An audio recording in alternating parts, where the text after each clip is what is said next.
Amen. Est-ce qu'on peut acclamer le Seigneur?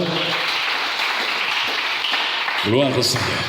Nous sommes en train de voir donc les signes de la justice, ou la faim et la soif de la justice.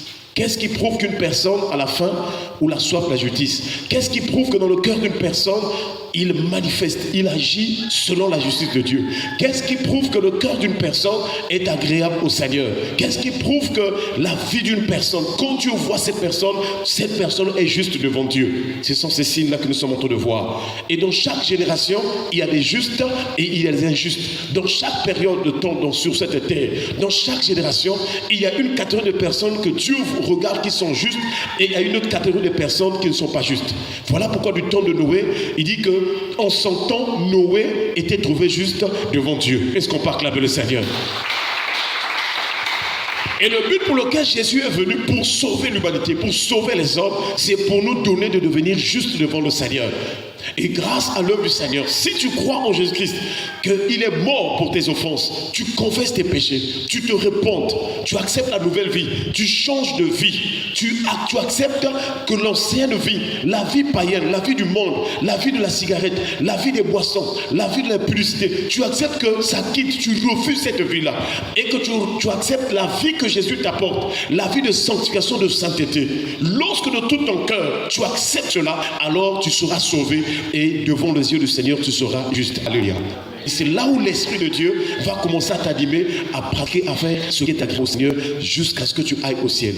Parce que les œuvres justes, quand tu pratiques bien, c'est toute une marche pour aller vers le ciel. C'est ce qu'on appelle le sentier de la vie. Nous avons rappelé que le sentier du monde, ou bien de la terre, c'est le malheur, c'est le péché. Ce sont les maladies. Mais quand tu es dans le sentier de la justice, tu seras en bonne santé et le Seigneur te fera grâce. Nous devons accepter, nous devons choisir le sentier de la vie. Il y a deux voies, il y a deux chemins. Il y a un chemin qui conduit dans la perdition, donc vraiment le séjour des morts, et un autre chemin qui conduit au ciel. Est-ce qu'on peut acclamer le Seigneur?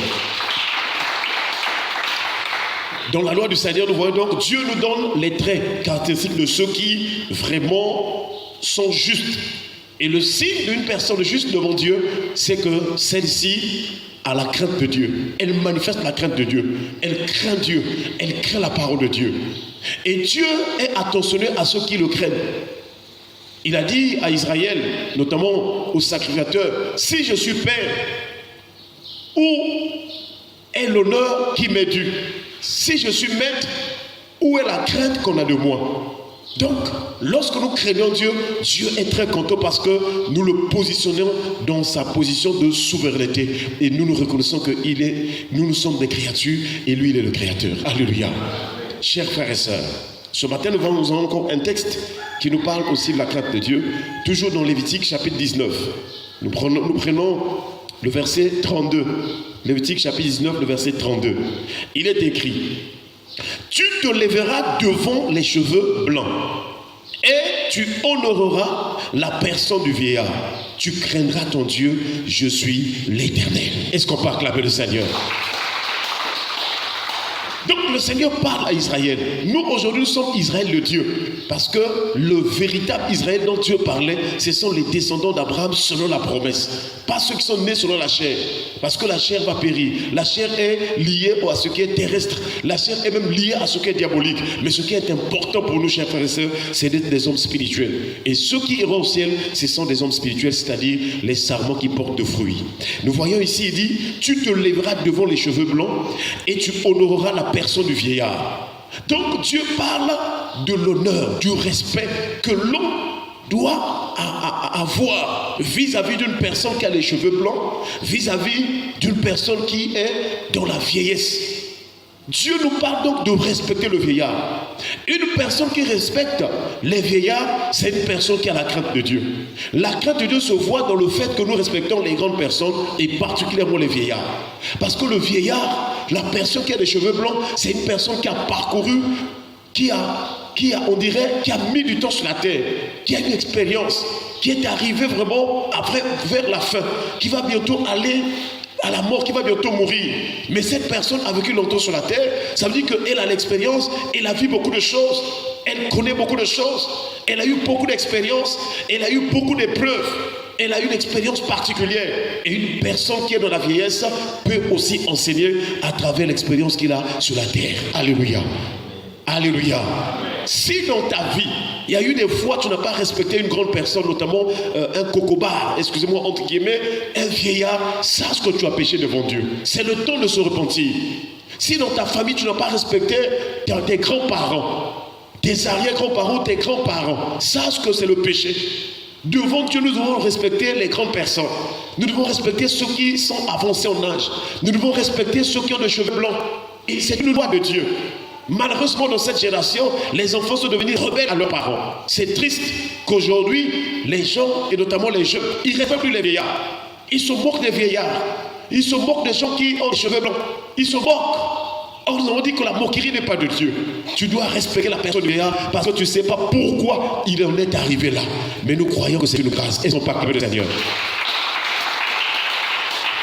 Dans Genèse chapitre 42, verset 38, Genèse chapitre 42, le verset 38, il est écrit, Jacob dit, mon fils ne descendra point avec vous, car son frère est mort, et il reste seul. S'il lui arrivait un malheur dans le voyage que vous allez faire, vous feriez descendre mes cheveux blancs avec douleur dans le séjour des morts. Alléluia. Est-ce que tu es là ce matin? Jacob est en train de parler à ses fils. Nous savons l'histoire de Jacob. Il y a eu la famine du temps de Jacob et Joseph était vendu par ses frères. Et Joseph, quand on l'a vendu, il est allé en Égypte. Mais par la sagesse, par la main de Dieu qui était sur lui, Joseph a donné une sagesse à l'Égypte et l'Égypte a conservé la provision du blé.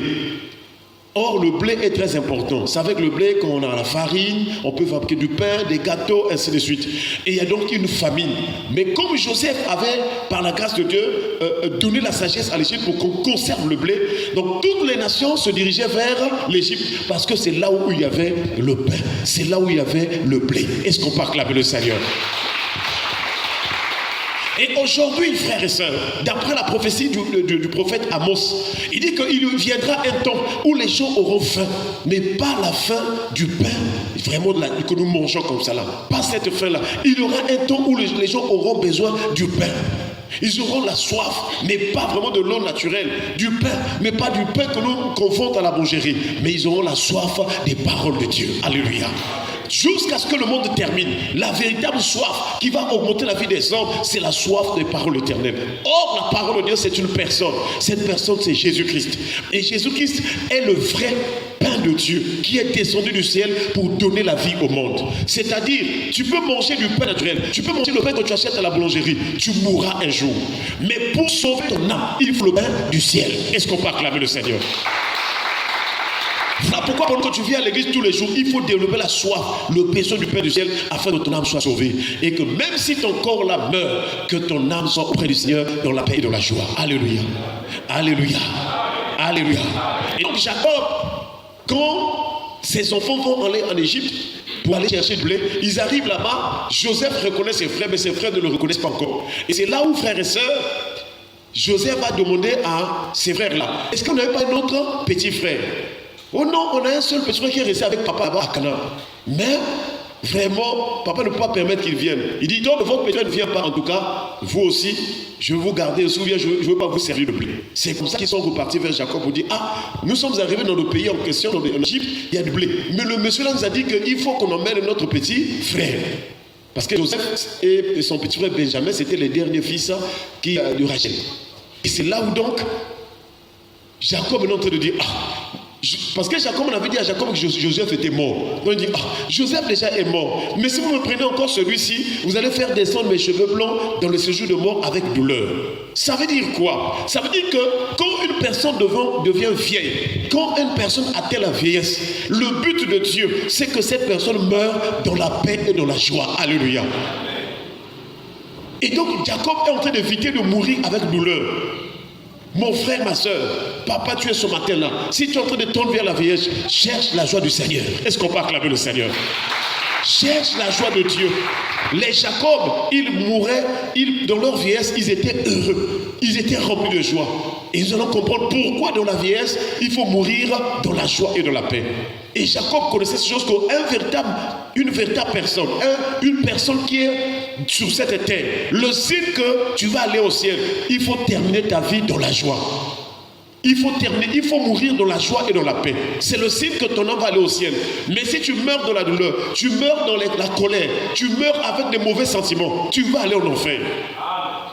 C'est pourquoi quand je vous dis que quand quelqu'un meurt même à l'hôpital, si vous voyez une personne qui est en train de mourir, en train de faire comme griffonner des gens, colère, ça dit son âme va aller en enfer. Et un jour, il y a un pasteur l'a appelé, oh non, il y a quelqu'un qui va mourir. Frère, notre grand-parent va mourir. Viens prier. Le pasteur vient prier. Avant de mourir, il commence à griffonner le pasteur.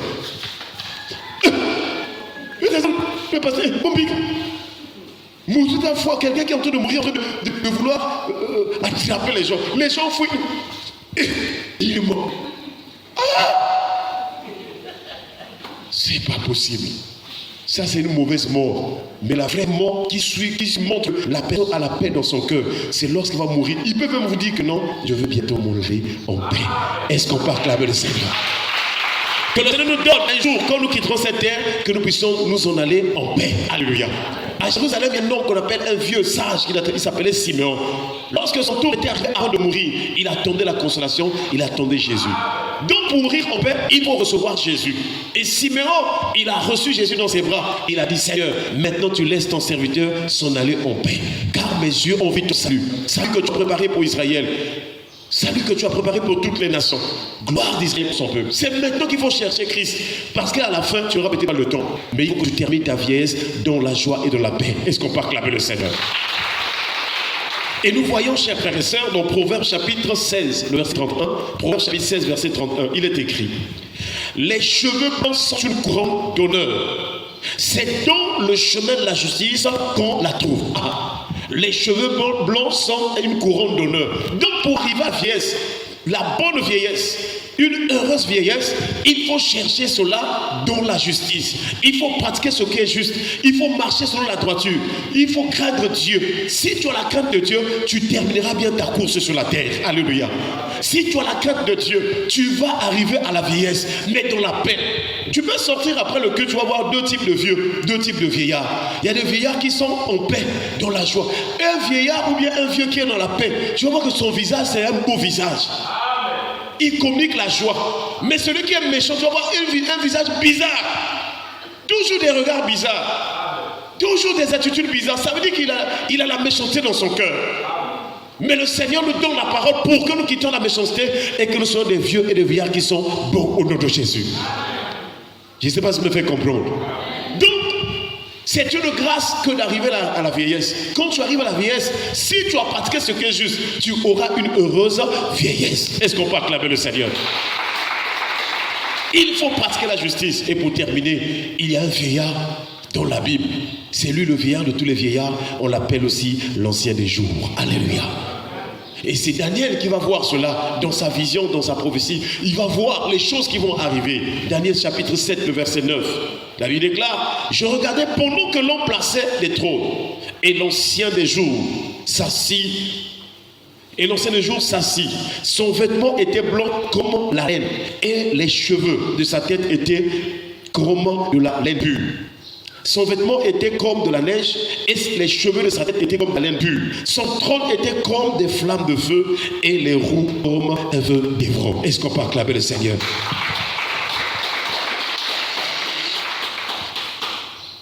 Lorsque Daniel parle, excusez-moi, il est en train de voir ce qui va arriver. Mais c'est dans l'apôtre Jean, dans la vision de l'Apocalypse, qui va encore répéter ces paroles pour que nous sachions de qui parle-t-il, de qui Daniel est en train de parler lorsqu'il cite tous ces éléments-là de l'Ancien des jours. L'ancien des jours, c'est une personne qui existe avant que les jours ne soient créés. L'ancien des jours, le vieillard là, la personne qui a les cheveux blancs, selon Dieu, elle existe avant que le jour soit créé. Or, la personne qui existe avant toute chose, cette personne, c'est la parole de Dieu. Parce que Dieu a fait toutes choses par sa parole. Au commencement, Dieu créa les cieux et la terre. Mais dans Jean chapitre 1, verset 1, la Bible déclare: au commencement était, et la parole était avec, et la parole était Dieu. Est-ce qu'on peut acclamer le Seigneur? C'est pourquoi Jean, l'apôtre Jean, quand il voit la vision d'Apocalypse, il voit la vision du Fils de l'homme. Il voit la vision de Jésus. Et parmi les traits caractéristiques de Jésus, quand il a vu la vision, le verset 14 de Apocalypse chapitre il dit, sa tête et ses cheveux étaient blancs comme de la laine, blanches comme de la laine de la neige. Ses yeux étaient comme une flamme de feu. Exactement comme Daniel avait vu. Mais comme Daniel c'était dans l'ombre, Jean maintenant vient préciser que c'était le Fils de l'homme. Est-ce qu'on peut acclamer le Seigneur? C'est là où nous comprenons donc dans la loi qu'on disait, tu te lèveras devant les cheveux blancs, tu respecteras, tu honoreras les cheveux blancs et tu te lèveras devant la personne du vieillard. Et ça veut dire que devant Jésus, tu dois t'élever pour lui rendre à lui seul la gloire, l'honneur, la magnificence et l'adoration. Voilà pourquoi son nom est au-dessus de tout nom. Et tout genou doit fléchir devant le nom de Jésus et tout nom confesse qu'il est Seigneur. Que le Seigneur nous donne de croire en Jésus-Christ qui est la justification, afin que nous puissions avoir des cheveux de la jubilesse et qu'après notre vie sur la terre, que nous puissions aller ou entrer au ciel. Alléluia. Baissons les têtes dans la prière. Nous allons remercier le Seigneur pour sa parole et nous prions le Seigneur.